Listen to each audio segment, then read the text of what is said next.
I'm Elex Michaelson. Welcome to our brand new set. This week, the issue is politics behind the scenes. It would be my recommendation you should resign. What he did is unacceptable. I've had it with this guy.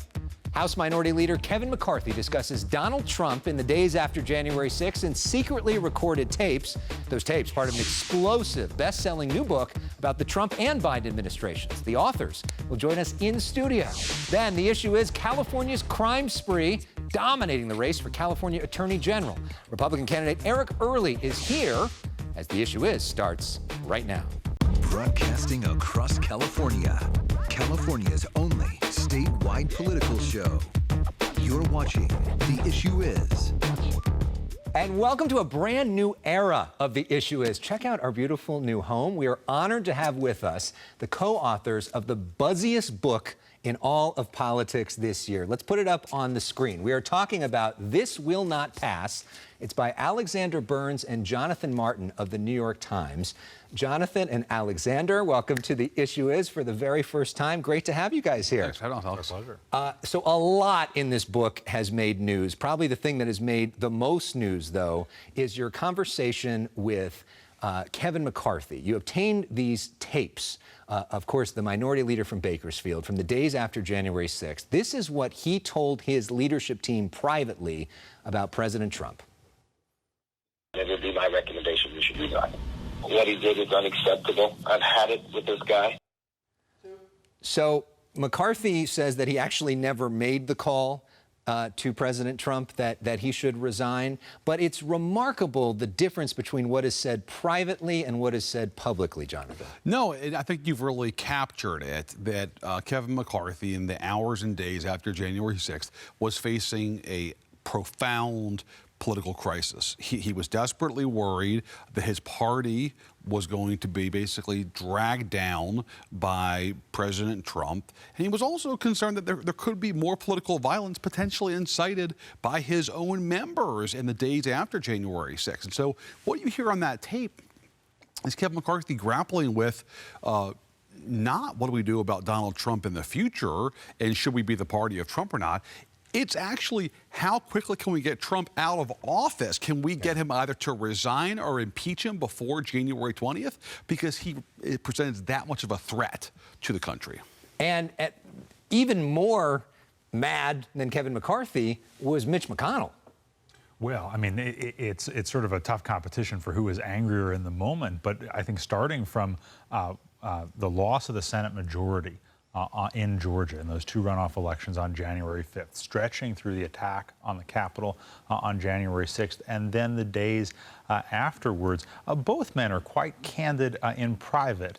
And Mitch McConnell perhaps a little bit less private because he shared some of these comments with Jonathan directly with just how far he believed Trump had gone. And, you know, our reporting is that a couple days after the riot, in our book, we describe how McConnell met with some advisors back home in Kentucky and told them, you know, if this isn't impeachable, I don't know what is, and that the Democrats are going to take care of this son of a bitch for us. Yeah, and you had this extraordinary day on January 6th. You're embedded with the senators as they're taken to this undisclosed location, and you get to talk to Mitch McConnell. Yeah, I spent most of the day of January 6th evacuated with the entire U.S. Senate, and late that night, after the Senate had reconvened to ratify the vote, McConnell is leaving the Capitol, and he sees me and sort of flags me aside and sort of asks me what I'm hearing about the 25th Amendment, which, of course, is the provision to sort of take a president out of office, which gives you a sense as to his mindset in that moment. And I asked him, I said, well, how are you feeling? I was doing my sort of Barbara Walters impression here. And I asked McConnell how you're feeling. And what's so striking is that he said he was exhilarated. And the reason was because he thought that Trump had finally gone too far. As he put it, he put a gun to his head and pulled the trigger. He's discredited himself. And McConnell thinks to himself, the Trump nightmare I've lived is over. I got my justices on the court from him, got my tax cut from him, and now we can move on as a party. And the Trump era has come to an end. We can wash our hands of it and how wrong he was. And of course, Mitch McConnell, known for showing his feelings in a big way. I think he got a half smile that says that he's exhilarated. Right. And then let's talk more about Kevin McCarthy, right? So then a few days after that, we have this picture that comes out at Mar-a-Lago.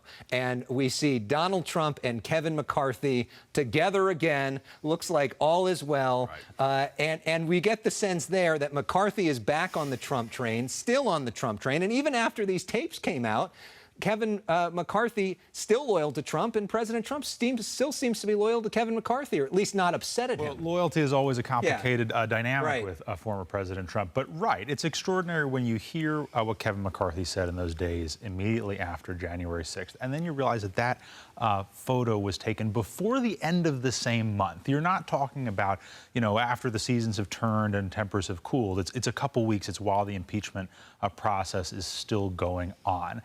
What Kevin McCarthy and other Republicans were confronting in that moment was a real searing test of whether they were going to be leaders of principle who were going to try to talk to their own voters and tell them the hard truths about what they all understood now about President Trump, or whether they were going to take the temperature of their political base and see, is there an appetite out there or not for breaking with Trump? And they did the latter, and they found that there wasn't a whole lot of appetite for walking away from Trump. And even at that point, Kevin McCarthy's, the photo notwithstanding, he's not doing the full embrace just yet, because in private, he's coming back to Washington. He's saying to people somewhat apologetically, I was already down in Florida fundraising. I was invited over. It would have been rude not to go. This sort of really not very convincing stuff, but trying to kind of be all things to all people.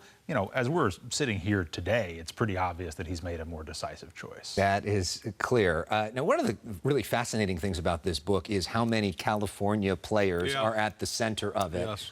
Obviously, the Speaker of the House right now is Nancy Pelosi of San Francisco. Kevin McCarthy wants to be the next Speaker of the House from Bakersfield. Can you compare and contrast their leadership styles? Because from what you read, it seems like they're very different. No, they are. And, Pelosi is the ultimate inside player, somebody who is sort of very canny and sort of pragmatic, even though she's identified as sort of this traditional liberal, and somebody who I think sort of demands a level of competence and seriousness in government. And I will say this, we actually interviewed Speaker Pelosi and sort of asked her about her relationship with Kevin McCarthy, trying to, prod her a little bit. And we said, don't you have something in common? You're both Californians. Don't you guys work together on state issues? And she gave us a look that if it could kill, we would not have left that office that day, because it was to say, of course I don't deal with him. Her contempt for McCarthy is so unmistakable. And I think McCarthy knows that and doesn't really try. Kevin McCarthy is someone who's affable, who sort of likes the relationship elements of politics, but is not really driven by any core ideological agenda. And I just think Pelosi doesn't have much time or use for him at all. And she also didn't have such great things to say privately, apparently, about Xavier Becerra, who the Biden team was thinking about making the Secretary of Health and Human Services. He eventually got the job. Of course, he had been in Congress with her before, and she had a message to Team Biden. She sure did, and she didn't get to deliver it before Biden made his choice. That she distrusted Xavier Becerra going back to the first term of the Obama administration. She just thought that Becerra was on Team Becerra and couldn't be trusted to sort of play ball by Nancy Pelosi's rules. Fast forward a dozen years or so, or almost a dozen years, and there are a couple other people who served with Nancy Pelosi in Congress who would like to be a health secretary, including Michelle Lujan Grisham, the governor of New Mexico, a couple other folks who are eyeing the job. Biden, because he's under so much pressure to show diversity in his appointments and to do it fast, he sort of lunges at Becerra, not having sort of done the traditional base touching that you do, including with someone as prominent as the Speaker of the House. And after the appointment's been made, Nancy Pelosi reaches out to an advisor to Joe Biden and says, don't you think you should have spoken to me first? I might have had some interesting information to share with you. And she doesn't say I would have stopped you from doing this, but I think the subtext was pretty clear. And she may have given them that look that you got when asking about Kevin McCarthy. You could feel over the phone, exactly. And another moment that was kind of juicy in terms of the California dynamics is Congresswoman Karen Bass. Yeah. Who now, of course, is running for mayor of Los Angeles, Right. but at the time was being thought of as a potential vice presidential pick. Kamala Harris, who at the time was California's senator, Right. being thought of as a VP pick. And the behind-the-scenes dynamic, and that Harris may not have been all that nice towards Bass privately, at least her team. No, as you know from covering politics in California, it's a one-party state, so the fiercest rivalries are within the Democratic Party because they're personal, they're not political. And I think that certainly applies to Bass and Harris, whose politics aren't terribly different when you boil it down. But you know, there's only so many slots, and there's a lot of people looking to get in those slots. And I think when it comes to Karen Bass, Kamala Harris and her advisors were surprised that Bass had this sudden surge in the early summer of 2020 as a potential VP contender, and they wanted to put a stop to that. And so there was some information circulating about Karen Bass that got into the public domain. And I think there was not a lot of mystery, either from Bass's camp or from Biden's camp themselves, that the Kamala Harris folks were sort of pushing that information about Karen Bass. And then you fast forward, Kamala Harris becomes vice president and is talking to Governor Newsom about the now vacant Senate seat. Right. And Gavin Newsom comes away from that conversation pretty sure that Kamala Harris does not want Karen Bass to replace her in the U.S. Senate. Well, and the interesting thing is now is Kamala Harris's political consultants are working for Rick Caruso. We noticed that too. It's funny how that kind of who, thing of happens. course, is running against Karen Bass in the mayor's And who race. could stop Karen Bass from yet another post here? There you go. And let's talk a little bit about Governor Newsom, because your book actually opens up with this story about Governor Newsom and President Trump, and the fact that they had actually a decent relationship in terms of working together. They sort did, of. and no, they did. Certainly, in contrast to Governor Newsom's other Democratic colleagues, and certainly in contrast to what you might expect based on where they come at things politically. But look, Governor Newsom is very direct in talking about his relationship with Donald Trump. That look, he was a governor of a state dealing with a once-in-a-century public health and economic catastrophe, and what is he supposed to do besides find a way to deal with the president of the United States? So when Trump is calling him up and sort of saying different kinds of wild things, you know, he, like other governors, has to choose: is he going to, you know, take it to Trump in private and public? Is he going to sort of escalate a political fight with the guy who controls, you know, the ventilators and the National Guard funding and other kinds of emergency resources? Or is he going to try to get along with this guy? I do think that Governor Newsom, somewhat more than other governors, because he has been around the block with Donald Trump in the past, I think kind of, you know, had his number earlier than some other folks, and made a very, very deliberate choice not to escalate a political conflict. Yeah, you were chuckling at the body language between Governor Newsom and Trump in that video we were just looking at. It's that was actually striking. in response to a question that I asked. Could this bring California closer? And then Trump pulled Newsom in. And, you know, every minute of tape rolling, Trump knows that it's just torturing the heck out of Gavin Newsom, because Gavin Newsom does not want that camera running of he and a president who's despised by most Californians. And sort of Trump knows that and is sort of making sure that the cameras are on and we're shaking hands and we're even embracing. And you could just see Newsom's eyes there, just thinking, what the hell am I having to endure here? When we interviewed Trump at Mar-a-Lago in April of 2021, we asked him, you know, were these Democratic governors who were saying such mean things about you in public, were they nicer to you in private? You know, folks like Newsom and Andrew Cuomo. And he said, Gavin Newsom didn't say mean things about me in public. And he was right. That Newsom was very, very careful deliberate. on Yeah. that. And The president noticed. No, I think Governor Newsom is careful in his relationships with both parties. I mean, Kevin McCarthy or Donald Trump. I think McCarthy. I think he's been careful. Gavin has to keep those lines open. Yeah, he calls the word is reciprocity that you guys refer to, and the idea of getting something back for that relationship. All right, well, up next, we're going to talk about the relationship between Barack Obama and Joe Biden. It's very different behind the scenes than it's usually reported.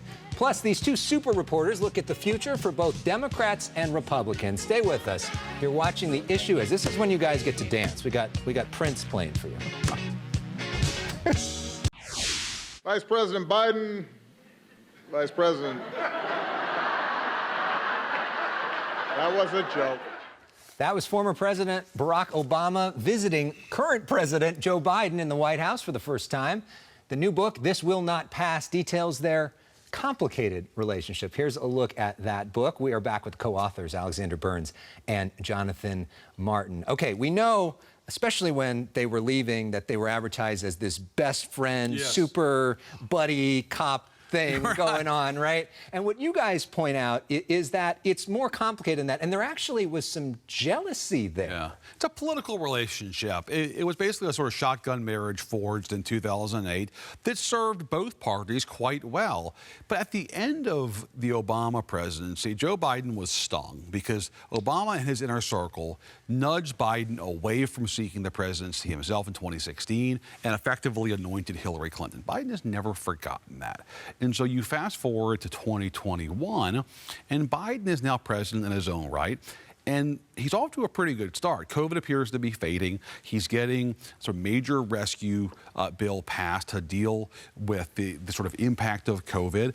And Biden tells an advisor in the spring of 21, I don't think Barack would like quite at all the coverage of me as more transformative than him.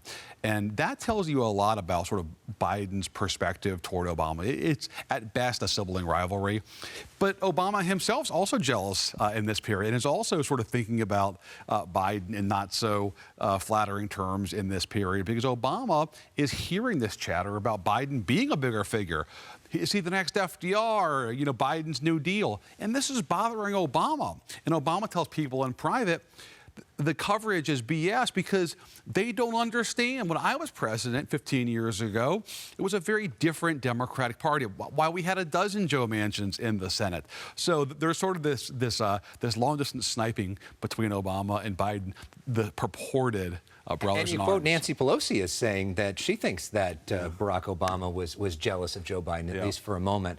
Let's talk a little bit about Joe Biden as a president, because you sort of paint the picture of the fact that he wasn't elected to necessarily be FDR, to be this transformative president. He was essentially elected to not be Donald Trump, but then he tries to be this transformative president. He loves this concept, and maybe that's when things start to go wrong for him. Right. I mean, I think one of the major narrative threads of our book is that Biden starts out campaigning for president in 2019 on the idea that we need a president who is going to restore normalcy. We need to get rid of this sort of wild-eyed, aberrational figure in the White House, and then tinker around the edges of the way this country operates.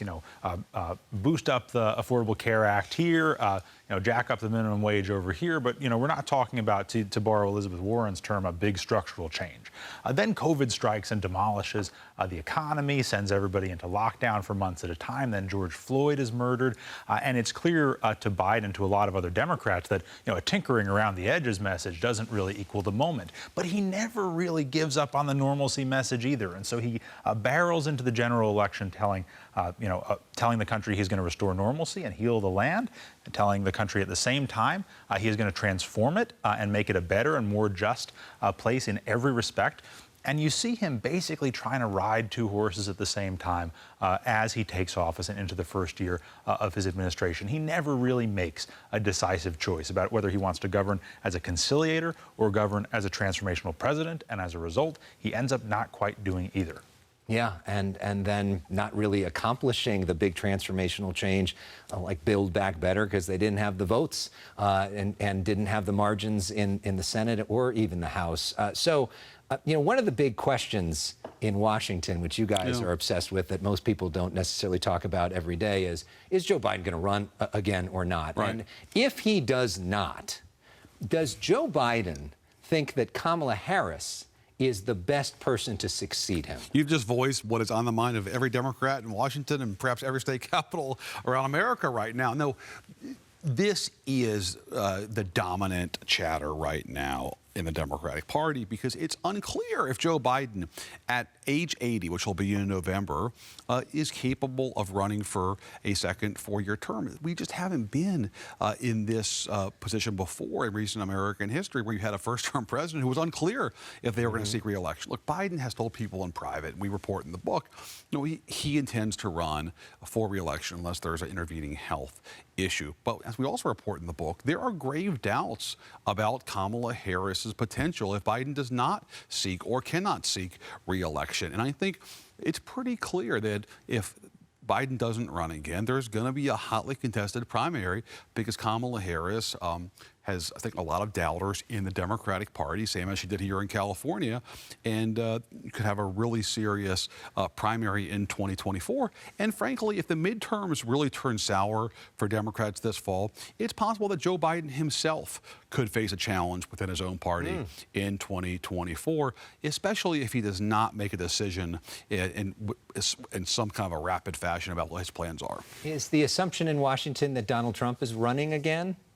Yeah, I think the assumption is that he is. I don't think people view it as an absolute certainty, but certainly presumed to be running until he absolutely isn't. And look, this is another issue that could keep the early stage of the 2024 campaign in a kind of suspended animation. If Joe Biden doesn't make up his mind quickly, if Donald Trump doesn't make up his mind quickly, you have these two guys, one just over 80, one pushing 80, sort of twiddling their thumbs and keeping everybody else frozen in place. It then becomes a challenge to everybody else in the Republican Party. Who's willing to get out there and make the case in spite of the fact that you could wind up on a debate stage with Donald Trump? Right, and you guys say that if one of them runs, it makes the other one more likely to run, right? Yes. It's not just us. Joe Biden has said that in public, right? If Trump runs, then he is more likely to run too. And I think that there is this concern in both parties. You know, Republicans see every major political trend in the country, short-term political trend anyway, breaking their way: inflation, gas prices, crime, et cetera. Democrats see Donald Trump as toxically unpopular. And there is this sense that, you know, the only way the other guy wins is if we continue to blow it the way we're doing right now. Isn't it crazy that back in 2007, Barack Obama wrote in Audacity of Hope, it's time to turn the page to a new generation in American leadership, and now we have turned the page back to the point that you have 80-year-olds potentially running for president. And 2004 was supposed to be the last baby boomer election. Remember Kerry and Bush and how Vietnam was litigated? Here we are, potentially 2 decades later, you could have the same generation running again. And if you want to hear more about those two aging candidates for president, it's all in the book. Yeah, the book is fantastic. It is the best book I've read this year on politics. Thank Congratulations, Guy. Honored to have you here, and great to have you on our new set. Thanks, Jonathan Martin, Alexander Burns, congratulations. Here's what's coming up next. Up next, Republican Eric Early is here in studio. He's running for California Attorney General, one of the most competitive races in the state. Is he born to run? We'll find out next.